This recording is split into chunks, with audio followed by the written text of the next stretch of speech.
3, 2, 1. Esto es Accelerate, el podcast donde descubrimos cómo lograr tus objetivos más rápido. Bienvenido a Accelerate. El invitado de hoy es Juan David Orozco, CEO de Halliburton Colombia. Bienvenidos, Juan, y muchas gracias por tomarte el tiempo de estar con nosotros. Hola Fabián, es un gusto. Todavía no soy el CEO, soy el Country Manager de Colombia, pero bueno, esperemos que algún día.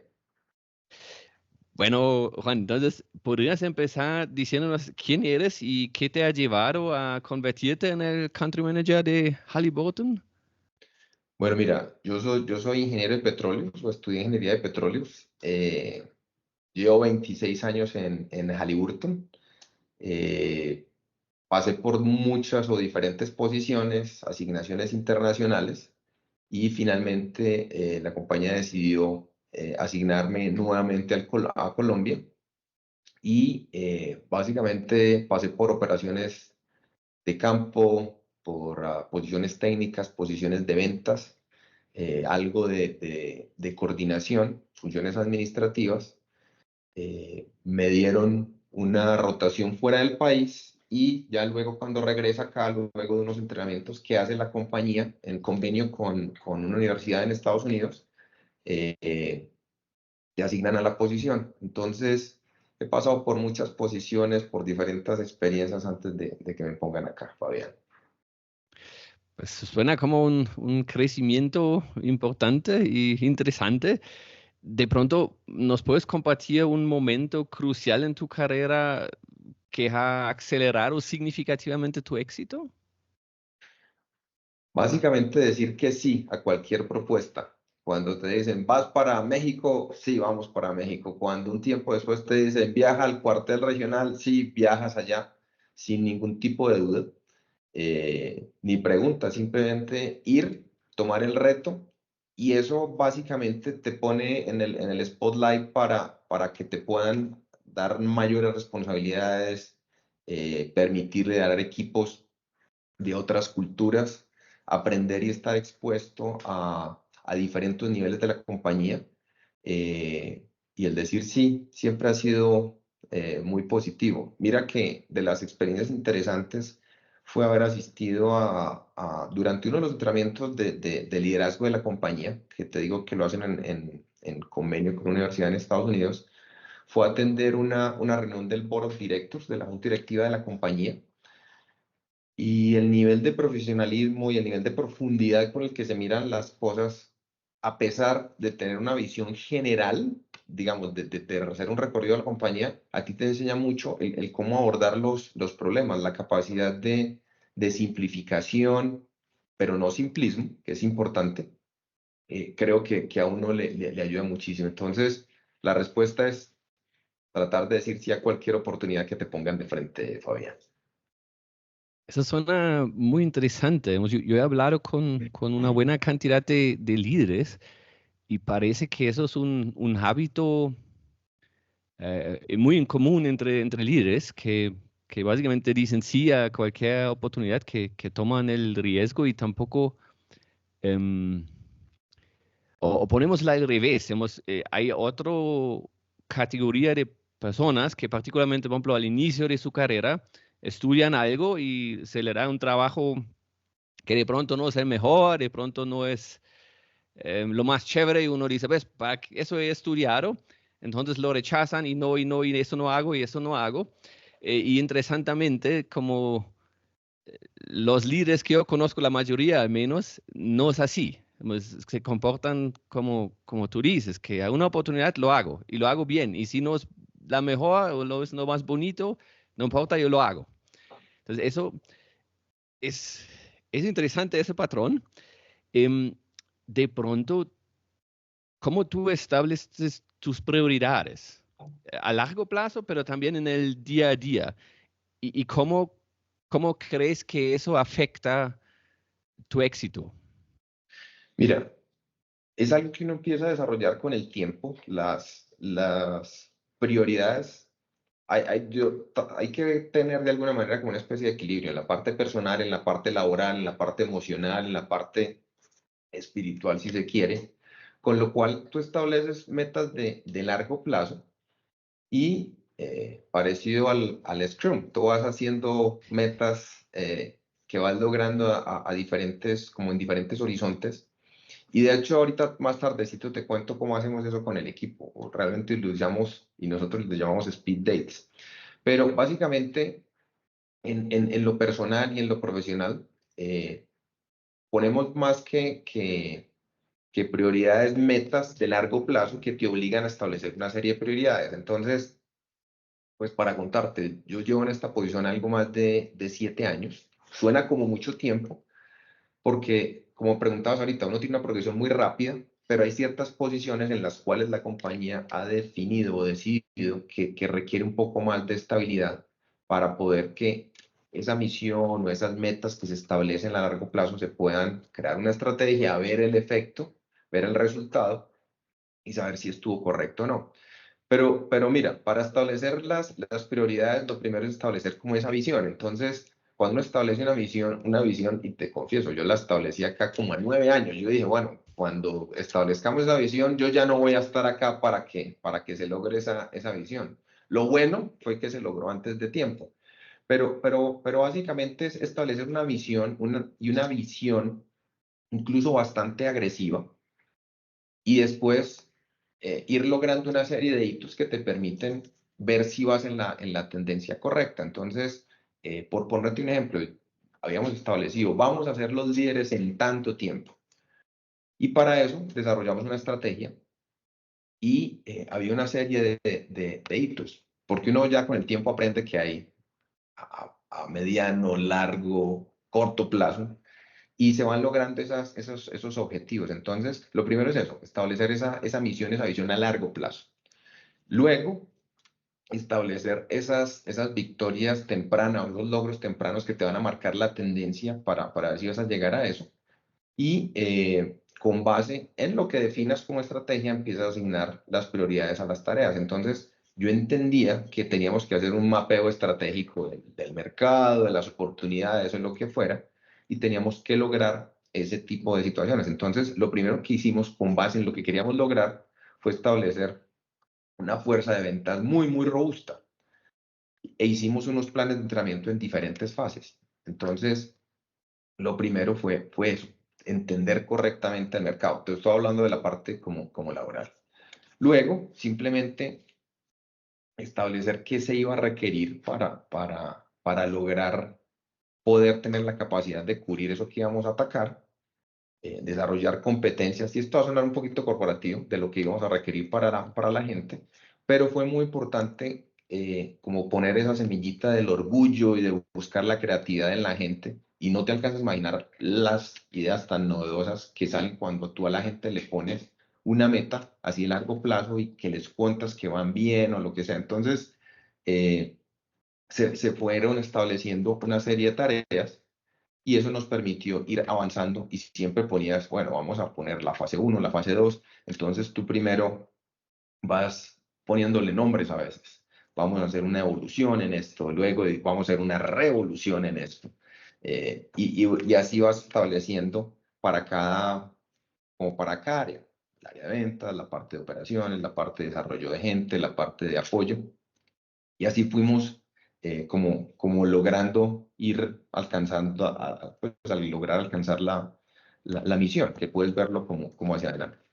Y eso te iba definiendo una lista de prioridades. Hay unas prioridades que pues, pueden ser tácticas, otras que son un poquito más estratégicas. Y ahí básicamente lo que hacemos es apelar a la creatividad de todo el equipo como tal. O sea, el equipo gerencial que yo tengo son cerca de 40 personas. Entonces, todo el plan de trabajo y la estrategia se desarrolla de manera conjunta, y te cuento algo. Yo no digo absolutamente nada. Y no digo absolutamente nada porque nosotros simplemente creamos todo el marco de trabajo y las personas son quienes construyen eso. Al final, pues es de responsabilidad mía, el accountable soy yo. Pero yo digo, todo lo que está ahí fue escrito por ustedes, no fue escrito por mí. Pero somos el equipo que va a desarrollar eso que pusimos con la creatividad y el talento de todos acá. Ahora lo vamos a ejecutar. Entonces, ¿eso qué hace? Que todo el mundo se enriquece de las ideas de los otros, conocen de sus áreas, saben cómo se pueden apoyar y crean unas tareas que son transversales. Y luego ellos tratan de replicar eso en sus áreas respectivas. Y eso hace mucho más poderoso porque ya saben que están contribuyendo a un propósito mayor. Y de esa manera ellos luego establecen sus prioridades con base en los roles y tareas que tienen asignados. Entonces, básicamente eso es en un esquema general como se plantea. Luego, ya cuando cada quien va a ir a contribuir, hay una serie de métricas y patrones que básicamente la prioridad lo da los objetivos que para estas compañías, cuando son multinacionales, pues tienen objetivos trimestrales, pero con visiones de largo plazo. Entonces, hay cuestiones que sí tienen que cumplir mes a mes, trimestre a trimestre, y eso ir viendo cómo contribuye. Entonces ya depende mucho el conocimiento del rol, de las actividades que le corresponden a cada uno para contribuir a eso, a ese propósito mayor, y eso les establece el orden de prioridades. Pero lo que sí es muy importante es establecer el cómo y los tiempos que utilizan para cada actividad. Entonces, algo que se ha hecho mucho, ya preguntando un poquito más en cosas más tácticas, Fabián, es nosotros hacemos la planeación de las actividades del año siguiente más o menos en septiembre u octubre, lo que es general, lo que es un poquito más estratégico. Y de esa manera no hay sorpresas durante el año completo, de manera tal que ellos sepan, miren, en estas fechas vamos a tener que hacer esto, no reportar, porque es más fácil estar haciendo que no tener que estar reportando. Entonces, cuando tú calendarizas todas las actividades principales, ellos ya están organizados de manera tal que pueden dedicar tiempo a las cuestiones del día a día en una manera ordenada. Entonces ellos saben que pueden dedicar ciertas horas a mirar el correo, ciertas horas a la parte de planeación, ciertas horas a lo que realmente les toca ejecutar del trabajo. Entonces uno aprende que ya el trabajo empieza a estar hecho cuando llegas a una facilidad, a una base nuestra y encuentras un grupo de personas y les dices, hola, ¿cómo están? Cuéntenme qué están haciendo. Y me dicen, ingeniero, estamos planeando. Entonces las personas ya han interiorizado mucho como esa eh, metodología de trabajo, el pensar distinto, el estar planeando, el calendarizar, el organizar, el tener sus metas cortas, medianas y largo plazo, pero siempre cuando tú les pones una meta de mucho más largo plazo. A veces tú dices, pero el 25, ¿para qué me pone una meta al 2025 cuando llegamos en el 2016? Pero cuando pasan los años se dan cuenta que eso sí les funciona. No sé si respondí bien con respecto a tus prioridades, pero te quería contar un poquito cómo hace sea el plan de trabajo y cómo se van escalando y yendo a cosas más pequeñas que van de alguna manera alineado con la tecnología Scrum a veces incluso. Dice ahora algo que me parece súper interesante. Tú dices en estas sesiones de planning tú casi no dices nada. Y digamos, el concepto tradicional de un gerente o un líder, por lo menos unos décadas atrás, era que sabe casi todo y resuelve todo. Y una versión un poco más progresiva de gestión o de manager o líder ahora es que de hecho no sabe todo y hace esto, lo que tú dices, que se toma un poco atrás y sí establece el norte, pero el resto define el equipo. ¿Cómo has llegado a esto? ¿O siempre has operado así o lo has aprendido en tu carrera o cómo fue? Mira, te voy a contar. Básicamente, esta manera en la que hemos desarrollado esa metodología de trabajo en el país, cuando yo estaba en operaciones de campo, yo fui ingeniero de campo 8 años prácticamente. Y en esos 8 años que yo estuve en campo, yo empecé a ir al campo, recibí uno que otro entrenamiento, pero no sabía o no tenía clara la dirección de la compañía. Entonces, durante 8 años yo no supe para dónde iba. Simplemente trabajaba y me promovían o me mandaban a un campo al otro y yo no sabía. Entonces, cuando me empiezan a dar rotaciones y a dar un poco más de exposición, y ya me pone en una posición de liderazgo y yo pensaba, ¿cómo hubiera querido yo que fuera el gerente cuando estaba en campo, o sea, que hubiera querido yo saber cuando estaba en campo, que me diera para dónde iba, cuáles eran las expectativas, cómo podía hacer mejor las cosas, recibir ese tipo de retroalimentación, que me contara cuál era la visión, la misión, cuáles eran los planes. Entonces, de alguna manera, eso surge porque yo decía, yo no puedo dejar que la gente cuando está en el campo no sepa para dónde va, qué quiere hacer, que pueda planear incluso mejor. Entonces, cuando me ponen las posiciones de liderazgo, encontré que esa fue la mejor manera de poder trabajar como equipo. No sé si tuviste mi foto de Teams, yo nunca tengo fotos individuales, siempre las fotos que tengo de Teams es con todo un equipo detrás. Todas las fotos siempre han sido, la gente en Teams pone su foto y esta aparece. Las mías siempre son con el equipo, siempre he buscado eso desde la primera vez que tuve asignaciones como gerente. Y ha funcionado bastante bien porque las personas se sienten involucradas, se sienten valoradas y al final del día ellos están poniendo lo que ellos creen que contribuye más porque quienes mejor conocen la tarea que ellos van a hacer con un valor adicional son ellos. Entonces, ese involucramiento, esa participación, siempre bajo un marco de referencia y obviamente teniendo unos objetivos alineados con los corporativos, han dado un resultado. Yo reflexionaba mucho con eso, entendiendo estos son negocios que tenemos que dar resultados. A veces el cómo está en manos nuestras y si las personas disfrutan lo que hacen, lo van a hacer mucho mejor. Entonces, nosotros tenemos una especie como de recomendaciones de la gerencia, lo llamamos acá, que básicamente son cuatro. Y la primera, Fabián, siempre les decimos es, ustedes acá vienen a pasar bueno, a disfrutar el trabajo. La segunda les decimos, creen valor en lo que hacen. La tercera, por el entorno en el cual nosotros operamos, siempre es trabajar con mucha seguridad, porque hay riesgo asociado. Y el cuarto es una invitación a que se atrevan a innovar. Entonces, cuando tú pones esas cuatro según las recomendaciones que nosotros les llamamos de gerencia, las personas, créeme que funcionan de una manera diferente. Entonces, para volver al principio de tu pregunta, básicamente surgió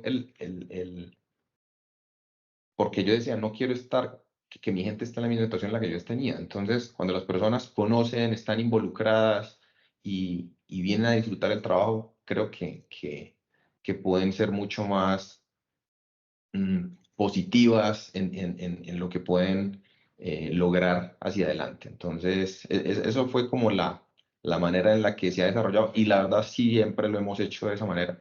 Y mira que funciona bastante bien, incluso en otros países, en otras culturas, cuando tú los involucras. En el caso de México, que es una organización, o sea, bastante jerárquica y es el jefe y esto, cuando tú los involucras, funcionan de una manera increíble y cuando ellos se dan cuenta que hay mundo fuera de su líder, de lo que sea, y empiezan a ver hacia los lados y hacia arriba y todo.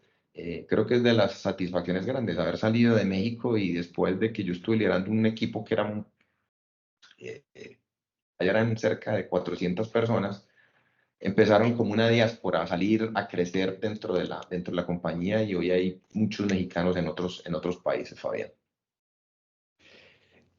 Y me suena súper interesante, la verdad, y parece que te funciona muy, muy bien.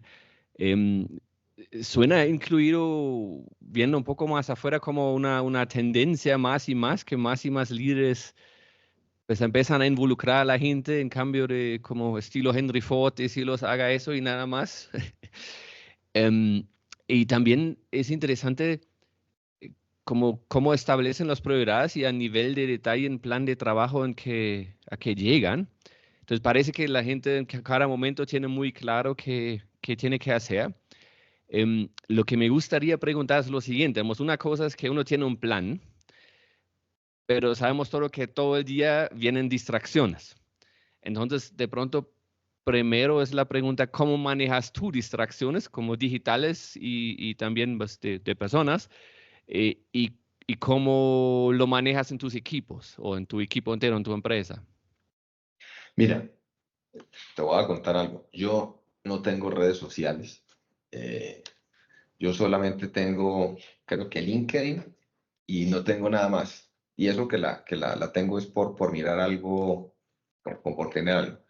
Pero no tengo redes sociales. solo LinkedIn, como te digo. Y lo que sí hago es leer noticias. Entonces, para contarte un poquito de mi rutina y ahora te hablo un poquito del equipo.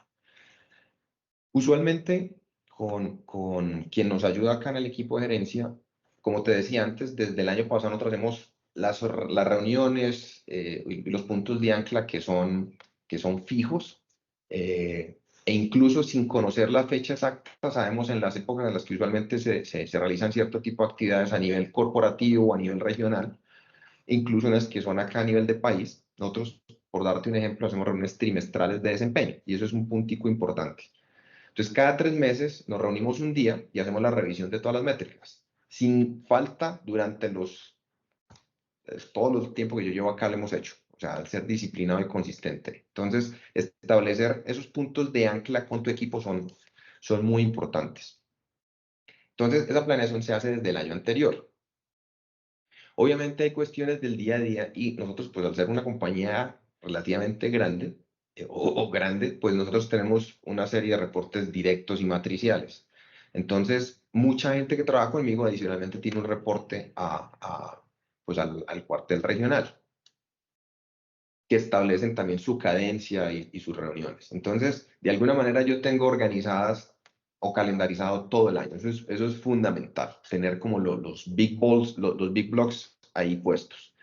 Nosotros tenemos reuniones de operaciones, yo tengo reuniones de junta directiva cada mes también, porque pertenecemos a la Cámara, y estas reuniones trimestrales más las otras que están. Entonces, es muy importante tener eso fijo donde tú ya sabes qué va a ocurrir.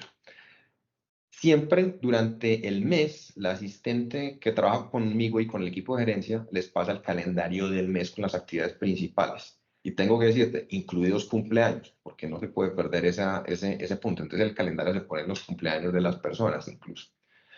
Entonces ya al tú tener el marco del mes, eso ya te da un poquito como el feeling. Hay meses más movidos, sobre todo los de cierre de trimestre, por reporte al corporativo, lo que sea, que establecen o exigen un poquito más. Pero básicamente las personas están muy planeadas y muy organizadas. Luego, cada semana previa, igual revisamos el plan de la semana siguiente. Si hay un viaje a las facilidades, si hay un viaje al exterior o lo que sea, de manera tal que tú ya lo has visualizado, pero ya vas un poquito más al detalle. Y eso te permite ya saber cómo vas a estar.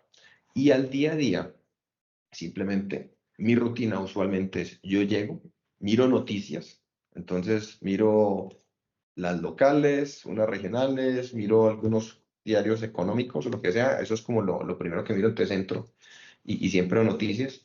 Luego miro los correos, luego usualmente hay cuestiones de aprobaciones y ya después viene la plétora de reuniones que hay varias, entonces hay días para revisar cuestiones de licitaciones o a veces me piden reuniones para cuestiones de aprobaciones cuando hay promociones, cuando hay ajustes o lo que sea. Eso se hace una vez al mes, también está programada, pero ya en ese día a día.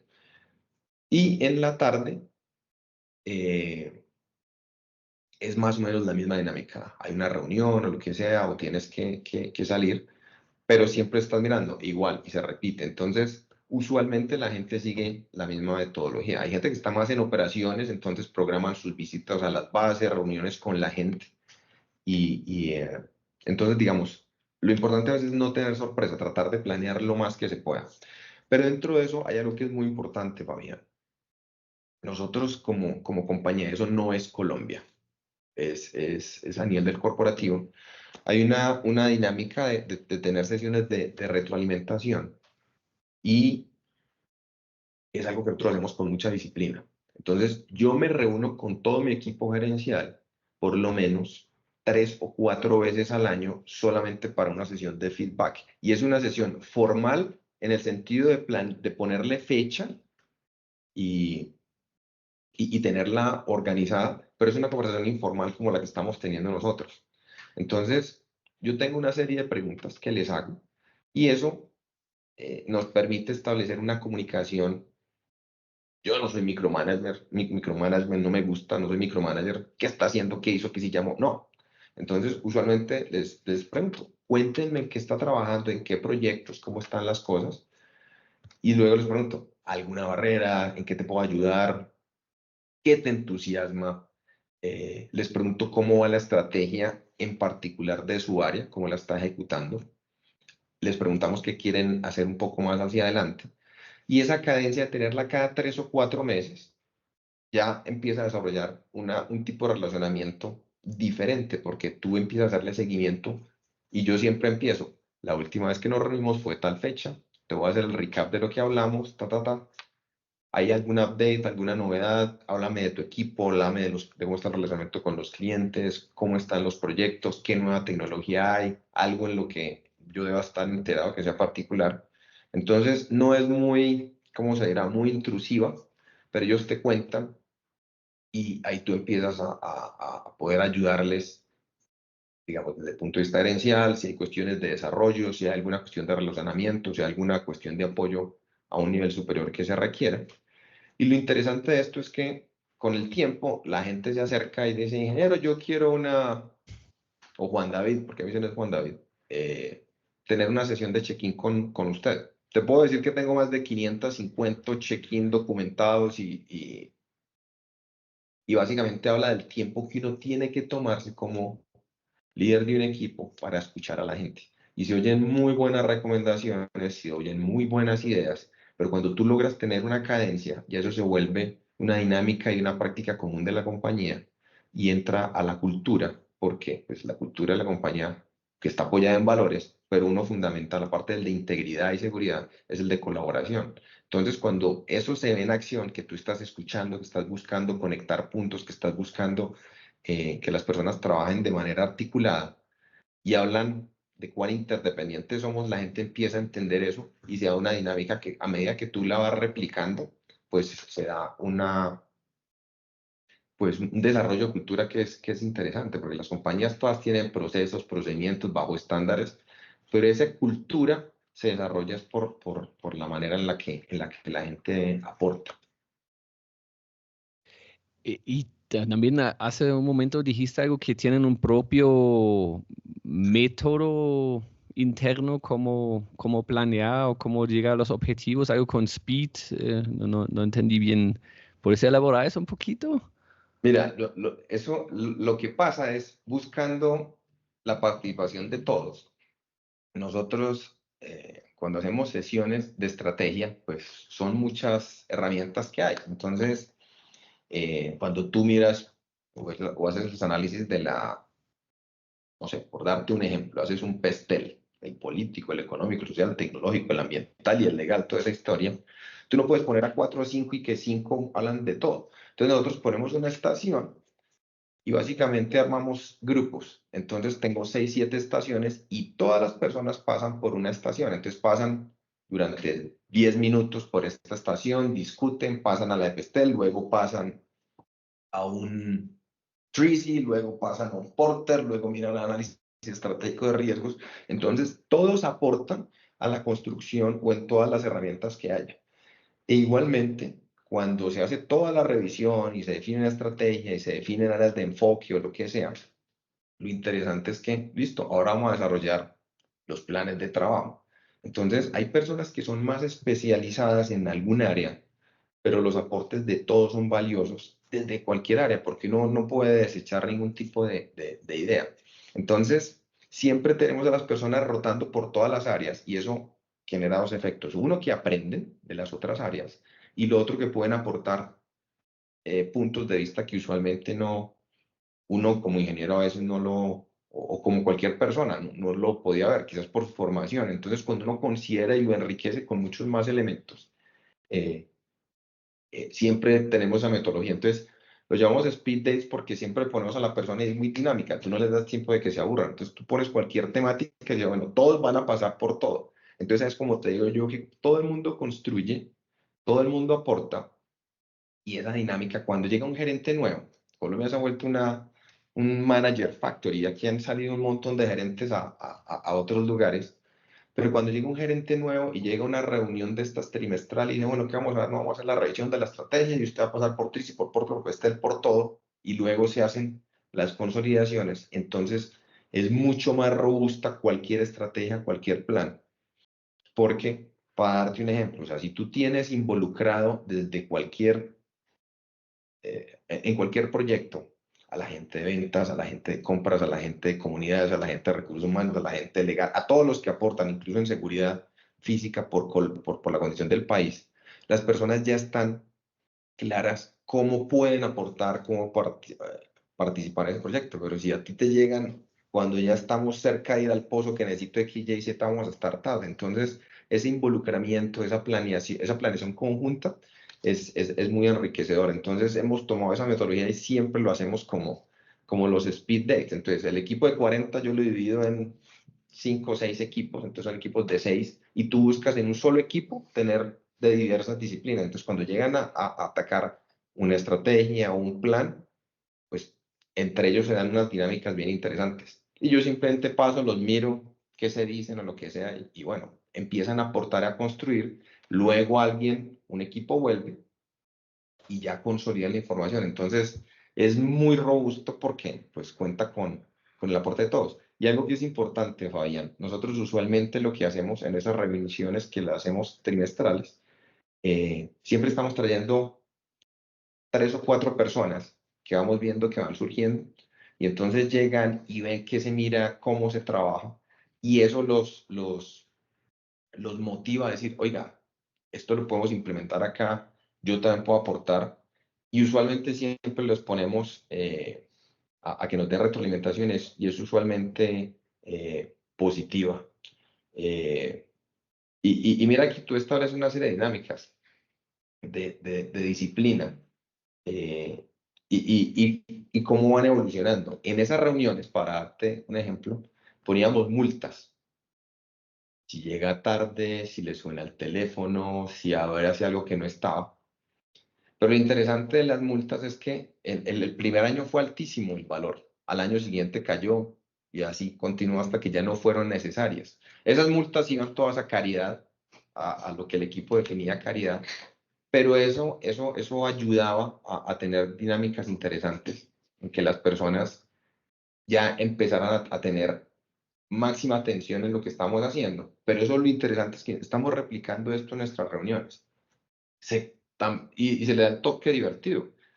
Tenemos el Golden Pillow, entonces el que se duerme también va al aporte de caridad, pero es simplemente se da una dinámica, se da una especie de camaradería interesante, y siempre usualmente terminamos con actividades de relacionamiento, lo que sea, pero es crear esos espacios con unas dinámicas, y eso del speed date nos ha funcionado muy bien porque el tiempo es limitado, es mucho el trabajo, pero siempre hemos logrado tener los objetivos. No Y sé si puedes fui poner claro en cómo lo hacemos. sí, lo entendí súper bien, y lo de la multa me parece particularmente interesante. ¿Tú puedes poner un ejemplo de una multa? Como que...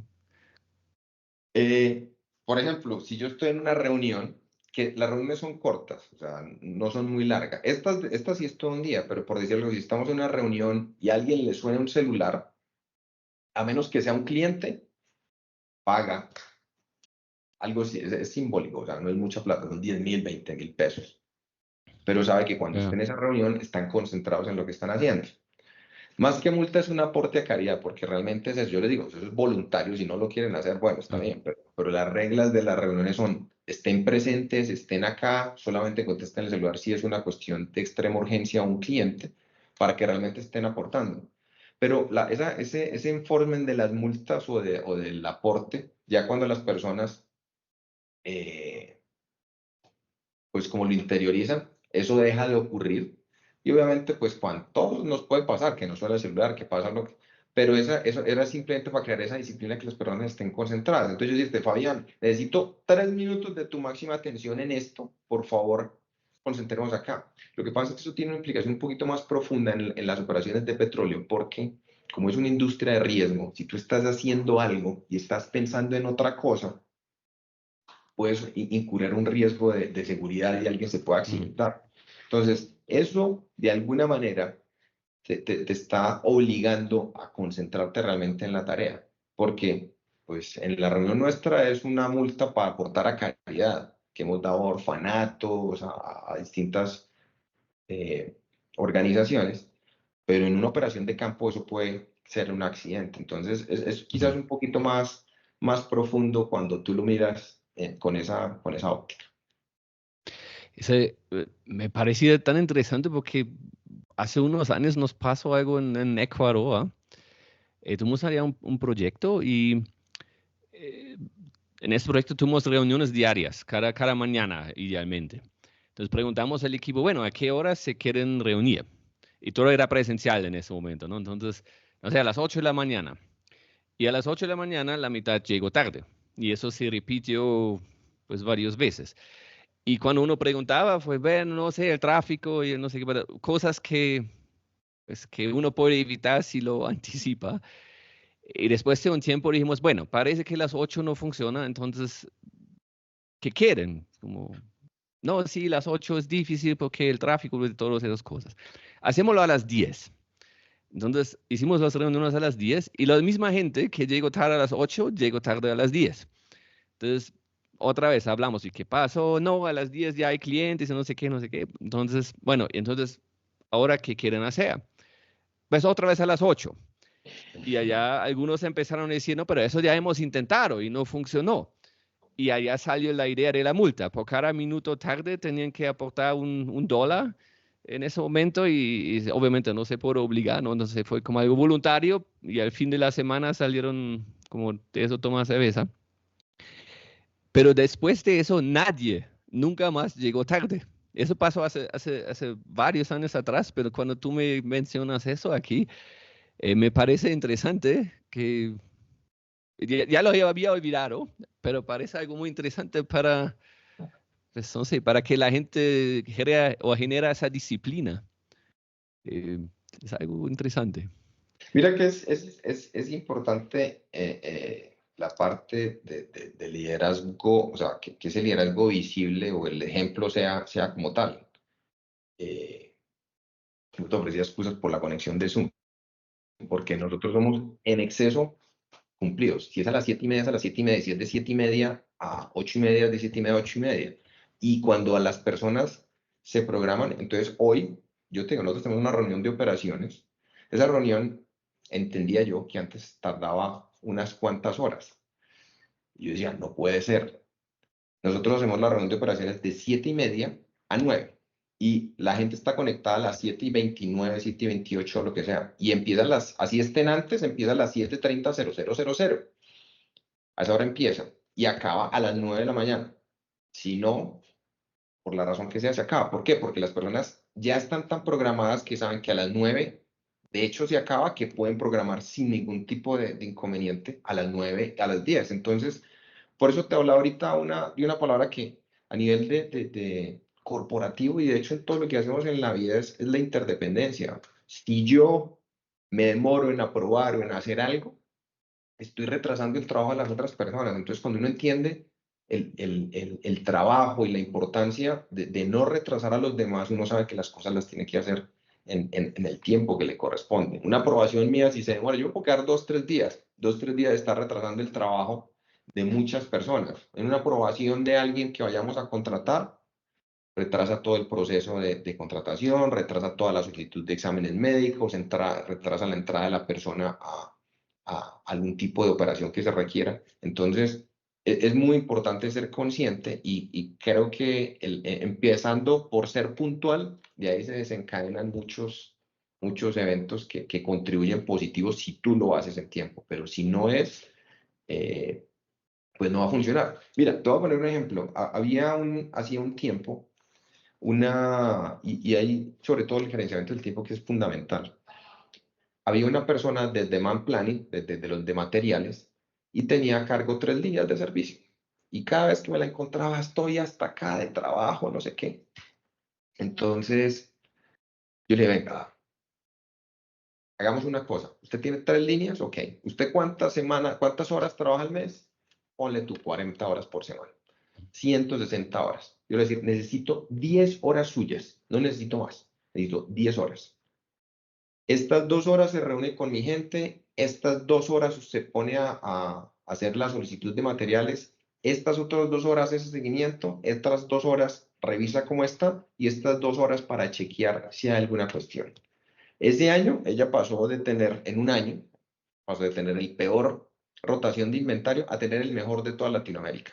Entonces, era una cuestión de orden. Yo le decía, no esté mirando correos y respondiendo todo el tiempo, solamente de mi línea, 10 horas, cuando yo manejaba solamente una línea. Y eso le permitió hacer un cambio importante, porque hacía mucho, pero no estaba organizada. Entonces, no era efectiva en el manejo del tiempo. Le mandaban un correo y se ponía a responder el correo. Y se perdía el foco en muchas cosas. Entonces, simplemente cuando las personas se organizan un poquito mejor, pueden lograr resultados increíbles, Fabián. Eso me suena, sí. El tema, yo siempre pienso, todo el mundo habla de prioridades y de foco. Y una parte todos tienen claro, pues si esos son mis prioridades, eso tengo que hacer, tengo que decir sí a eso. Pero olvidan, tienen que decir no a casi todo lo demás, o a todo lo demás, porque si no, no son prioridades, no es foco. ¿No? Si mi prioridad hoy es, no sé, grabar un podcast, pero me pongo a revisar todos mis correos antes, pues no funciona, ¿no? Entonces, sí, entiendo ese punto y siempre pienso esa segunda parte falta mucho, que decir no a cosas que no son la prioridad, decir no a cosas que uno se ocupa o llena su tiempo, pero al fin del día no resultan en algo real o en algún resultado. De pronto, cambiando un poco el tema, ¿cuál es el consejo más contraintuitivo que has recibido acerca del liderazgo, pero que la verdad ha funcionado? No sé si era contraintuitivo, pero es aprender de algunos líderes cómo no haría las cosas. Entonces, no sé si es contraintuitivo o no, pero hay personas en algunas posiciones que uno no está de acuerdo con su estilo de liderazgo. Y a pesar de que uno no le guste o lo que sea, pues aprende a adaptar o simplemente decir, yo no haría esto, yo lo haría diferente, entendiendo que uno no, pues, ahorita decías algo bien importante, la capacidad de aprender de un líder, una persona en posición de liderazgo, nunca debe terminar porque uno está lejos de saberlo todo y como tú decías, yo vengo de una línea, yo soy ingeniero de petróleos además, y cuando tú terminas liderando una compañía hay muchas cosas que no sabes, entonces esa capacidad de siempre estar aprendiendo y de aprender y de saber que tienes que apoyar a las personas no la debe perder uno. Entonces, igualmente, pues partiendo con ese principio de humildad, o sea, no sé, tengo que buscar aprender, pero uno también aprende cómo no hacer ciertas cosas. Entonces, no sé si sea contraintuitivo, pero a veces yo veo unas cosas de liderazgo y digo, yo no haría esto de esta manera. Y tú lo haces o lo adaptas como tú crees que puede funcionarte mejor. Entonces, no sé si sea contraintuitivo, pero uno de los malos líderes y los malos jefes, en su humilde opinión, también puede aprender y ver cómo hacer mejor las cosas.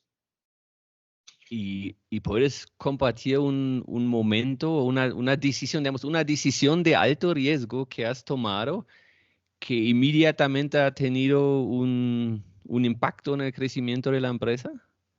¿Es positivo o negativo? Los dos funcionan. Eh, yo creo que pues, no tengo presente una decisión así, digamos, ahorita, porque tendría que ser de pronto quizá algo muy, muy específico, pero lo que sí aprendí uno acá, bueno, no, sí hay una que te puedo contar. Eh, un proyecto crítico para el país, súper crítico para el país, nos llamaron.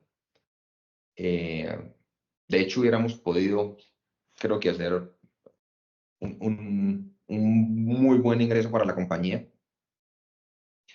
pero el riesgo era tan alto y el escuchar a muchas personas creo que me ayudó a tomar una buena decisión, porque si no hoy estaríamos metidos en problemas quizás legales. Mira que nos llamaron porque había una emergencia con alguien en el país y claro, tú ves la oportunidad de desarrollar, de apoyar, pero también entendiendo que hay un negocio y tú dices, esto está buenísimo. Pero cuando empiezas a hacer una evaluación de riesgos poquito más concienzuda, uno empieza a ver, oiga, espere, esto no está bien. Entonces, me acuerdo que llegaron un viernes a las 4:30, Fabián, se metieron como 8 a la oficina. Entonces llegó una persona de comunidades, llegó el del proyecto, llegó el de legal, llegó el desarrollo de negocios, llegó todo el mundo. Entonces uno me decía, no, pero es que en ese proyecto han matado líderes sociales, este que no sé qué, y esto tal cosa.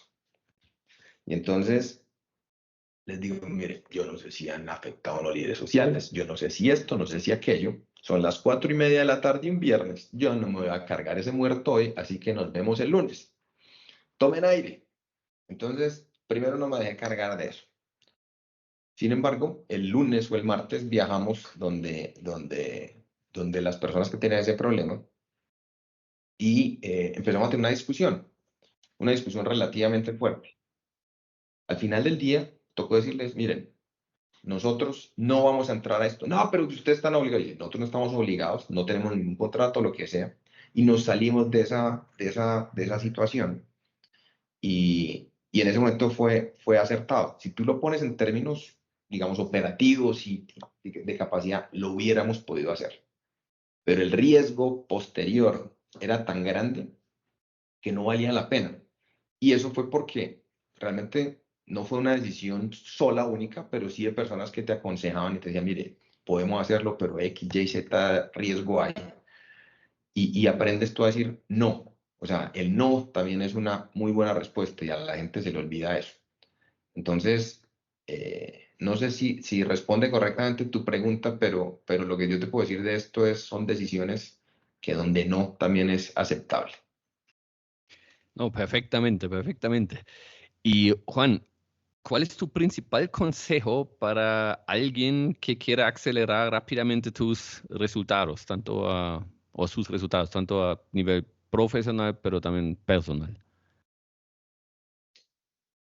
A las personas, yo siempre les pido que den un valor adicional, que hagan algo que los diferencie.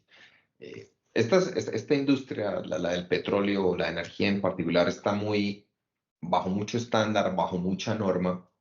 Entonces a veces es un poquito difícil salirse de ahí.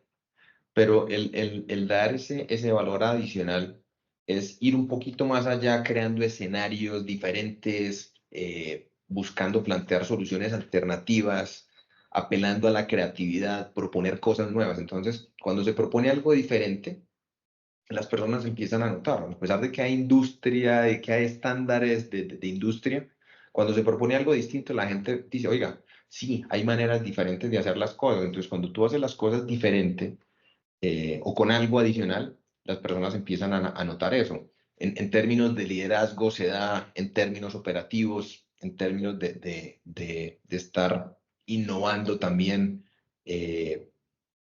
buscando hacer aportes o involucrar puntos de vista diferentes, siempre es lo que va a poner a personas en el camino de desarrollo mayor hacia puestos de liderazgo. Mira, y eso ahorita hablabas tú mencionabas algo que es bien particular, y cuando se migró de mucha parte presencial a virtual o híbrido, las personas, muchas, están a favor de eso. Yo creo que eso es necesario y se requiere. Sin embargo, eso tiene un punto débil. Es que cuando se está en la virtualidad, a veces se pierde visibilidad para niveles superiores de la compañía. Pero no es algo que se puede generalizar, pero eso ocurre a veces. Pero mira que hay personas que simplemente el que se atrevan a enviar una nota, un mensaje o a buscar algo distinto, en el sentido de querer aprender, de cómo puedo ir más allá, empiezan a hacerse visibles ellos. Nadie va a llegar a decirle, usted va para acá. Las personas con su trabajo, haciendo algo adicional, se hacen visibles, o también ellas buscando las oportunidades. Entonces, o sea, recientemente nosotros tuvimos una línea de software y esas personas pues están virtuales, digamos, no están. Y por esas cosas de la vida, yo estaba caminando, comiendo un viernes en la noche y la persona me vio, yo no la conocía, yo tengo relativa buena capacidad de acordarme de nombres del primero, el segundo y los dos apellidos, pero a esta persona no la conocía, porque luego de pandemia en nuestra empresa entraron más de 1000 personas. Entonces hay muchas que no conocía, pero yo usualmente a las personas, Fabián, trato de aprenderme el nombre, segundo nombre y el apellido, por lo menos. Pero a esta persona no la conocía. Y esa persona llegó y me dijo, Juan David. Yo, Juan David, no la conocía, entonces me acerca. Yo, hola, ¿cómo estás? Mucho gusto. No, yo soy tal persona, trabajo en tal línea, tú no me conoces, pero te veo cada 8 días en una reunión que tenemos a nivel nacional, que se hace la proyección a nivel nacional, eh, y te quería conocer. 2 días después, estuvimos hablando media hora, me contó qué estaba haciendo, luego hicimos otro evento y apareció, y ella sola empezó a hacerse visible y a involucrarse nosotros tenemos lo que llaman ERGs, Employee Resource Group, digamos, son eventos controlados para desarrollar cierto tipo de habilidades, y la persona se involucró, ya tuvo exposición, hizo network, conoció mucha gente, entonces esa sola persona se dio visibilidad, se ha estado preocupando por hacer bien su trabajo, pero también por desarrollar una red de contactos que obviamente le va a ayudar a salir. Entonces, creo que es importante, aparte de dar ese valor, darse a conocer, crear ese relacionamiento que le va a permitir progresar y ser más visible. Y Juan, para cerrar, 3 libros que tú crees cada líder debe leer. Mira, ahí, es que hay muchos de gustos, pues, pero tengo que contarte cómo un libro, cuando yo llegué acá, no fue uno, sino, yo soy colombiano, pero había estado fuera, pero yo manejaba una línea antes. Cuando regresé, me leí 4 libros de historia de Colombia. Entonces, la historia a mí me ha ayudado mucho simplemente a entender el cómo abordar a las personas, porque pues, como el ADN en las empresas igual está demasiado arraigado. Entonces yo les sugeriría primero libros de historia, de algo particular. A mí me gusta siempre la novela histórica, me encanta. Entonces leo mucho de historia. Entonces, pues a los colombianos diría, léanse, no uno, porque la historia también depende de quién la cuente, pero por eso me leí varios. Entonces, libros de historia de Colombia, el de Bushnell es muy bueno, es viejito, pero es bueno. Y bueno, leerse algunos otros. Breve Historia de Colombia, si no quieren. Ese me acuerdo si es de Orlando algo, no me acuerdo. Ese es un muy buen libro. Hay otro libro que estamos ahorita, de hecho, el viernes tenemos reunión trimestral de desempeño y les vamos a dar ese libro. Ahora que lo preguntas, y uno se llama El ego es tu enemigo. Entonces, ese sería un segundo libro. Y otro que te podría recomendar, porque te digo, es más de gustos. En liderazgo bueno, por ahí hay un libro que me alguna vez, y es pesado un poquito, y es relativamente simple, pero es The Hard Things About the Hard Things, las cosas duras acerca de las cosas duras. Y es a veces también dentro del equipo, dentro del liderazgo, así como te decía que no es una respuesta, a veces hay situaciones duras que toca manejar. Yo creo que esos serían los 3. Léanse un libro de historia, léanse algo de cómo uno desligarse de su ego, de salirse de sus cosas, y el otro, alguna cuestión de liderazgo en particular. Hay otros de la ejecución o bueno, cuestiones ya más de estrategia, pero digamos que le dan un poquito más como el manejo de la gente. Yo creo que esos 3. Ok, Juan, muchas gracias por tomarte el tiempo de hablar conmigo y con nuestros oyentes. Y si tú nos estás escuchando allá afuera y disfrutaste este episodio, déjanos una reseña y comparte este episodio en tus redes sociales. Muchas gracias. No, a ustedes, muchísimas gracias, Fabián, por el tiempo.